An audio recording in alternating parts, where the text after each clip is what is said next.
Welcome to Heart of England and our first ever virtual transition week. My name's Catherine Yates. My job title is Year 7 Manager, and what that means is that I will be looking after your children as they make the transition to secondary school. Some of you may know me already. I've been at the school for probably 16 years now in different roles, but I have to say that this is my favourite job and I love working with our new students. I'm a mom as well. I have 3 children of my own. They're in their 20s now, can't quite believe that either. But I still worry about them, so I completely understand the feeling that you are going through now with your child moving up to secondary school. During this week, there will be messages from our principal, Jacqueline Hughes-Williams. She will be talking to you about the ethos of the school and our core values. Also speaking will be Steve Hawkes, who's Assistant Vice Principal. He will be talking to you about our pastoral support and behaviour policy. And finally, Anna Hoban, who is our SENCO, will be sending a message about the support that's available for students who need extra help both in and out of lessons. We are all recording messages for the children as well, such that they start to get to know us a little bit and can put a name to a face.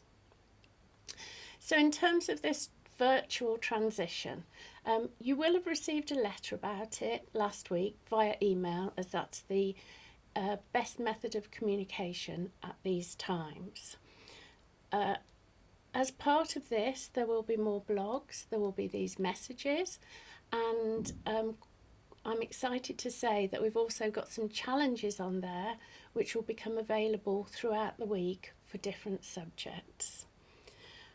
As well as encouraging your child to try these challenges, over the course of the next few months, it will be well worth supporting them to carry on with their reading, which is invaluable and will make such a difference when they join us. I would suggest that they practice doing their ties. It's a long time since I had to do a tie, but it is worth them knowing how to do it quite quickly, especially when they have to get changed from PE. And if they've got the knack of it now, it will make life easier when they come. And finally, if you can fit any maths into your daytime activities, that would be great. Cutting up a cake, how many pieces do we need to cut it into? Is that a quarter? Is that a fifth? If you can get them still practicing times tables, when you go for a walk, that will help that maths part of their brain ticking over, and again will make a huge difference for when they join us. Okay, in terms of transition then, we have had to change things. We have had to do things differently, but a lot of what we do has and can be achieved by phone calls, Teams meetings. Gosh, I never thought I'd have to do a Teams meeting, and the first one was a disaster, I have to say, as I discovered there wasn't a microphone on my computer. But we resolved that. I've probably spoken to teachers at schools for over 200 of the students who are joining us. They're coming from 39 different schools, so it's been quite a few phone calls and Teams meetings, but that's not a problem at all. And by speaking to them, I've begun to feel that I'm getting to know your child. As you know, my plan also is to call you and speak to you and your children. So if you still have any queries, if they're worried about anything, you can ask me about that then. I haven't been able to do visits, to do talks for the children, so that's why we are doing these assemblies online. So after I've recorded this one, I shall be preparing one for the students to explain to them what it's going to be like at secondary school and to answer the questions that I know that they would ask me if I came out to visit them. So the blog's on there. There'll be subject information going on there next week during our transition week. The challenges will be on there, and And also there's lots of useful information on there and documents to download. Another point about the phone calls, just so you don't worry, I might not get them all done before the end of the term. If they spill into the summer holidays, I will carry on until they are done. So don't worry if you haven't heard from me by the expected end of term date. So I've been putting them into their houses. I've done a blog for the children about our house system, which is probably, if you're not familiar with it, is probably worth you having a read of that. We have the 4 houses, which forms part of our pastoral system, and everybody has a pastoral manager who is there to support you and your child as they move through the school. I'm also putting them into tutor groups. We have 40 of those, and they are attached to a house. There's 10 tutor groups per house. We do vertical tutoring here, which means that there are mixed ages in the tutor groups, and this means that they've got like an older brother or sister in there to help them when they join. So maybe they need to find my office, maybe they need to hand some homework in. The older children are there to support them. And I'm also putting them into their 8 teaching groups. So I'm often asked about how I do this. There's lots of factors to consider, but the overriding thing for me is that they are with somebody that they will recognise, not necessarily their best friend or closest friends, but somebody who can be there for somebody to see when they walk into that room.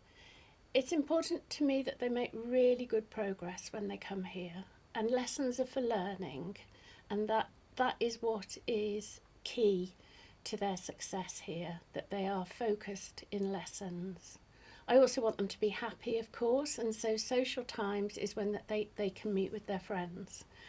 In the past, I've operated as a meeting post, such that if they're not sure where to meet their friends, they can come and stand near where I stand, and then they can look out for their friends then.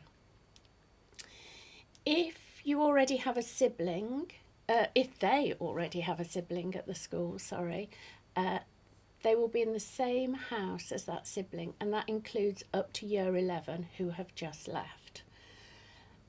There's lots of opportunities when they come here to make new friends. I know it's a big worry. I know it's a worry for people who are coming by themselves. I will put them with other students in a similar position, so they'll have somebody to go round with to start with. But I'd like to relay a tale of a student I spoke to who was in year 8 when I was doing a tour of the building with a prospective parent and student.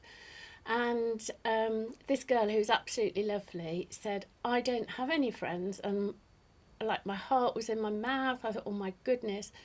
And then she said that I came from primary school with. I've got all new friends now. And she came from one of our schools where we get quite a few children from, but she had branched out and made completely new friends. She joined clubs, tried different activities, and a happy soul, I have to say. I want to mention that I know at the moment that the lack of clarity on some things must feel frustrating. We are working to provide information as soon as it is available, but as you'll appreciate, we are constrained by government guidelines and the current situation. We're also aware of the difference in opportunities that your children have had in terms of returning to their primary schools, and we will be very mindful of the work that we need to do when they do join us to help them settle in, to give them tours of the school, and to add extra support where it's needed. I will do my very, very best to look after them when they join us, to support them, to encourage them, and to help them make friends. I am really, really looking forward to getting to know them better, and I look forward to working with you in the near future. Thank you for listening.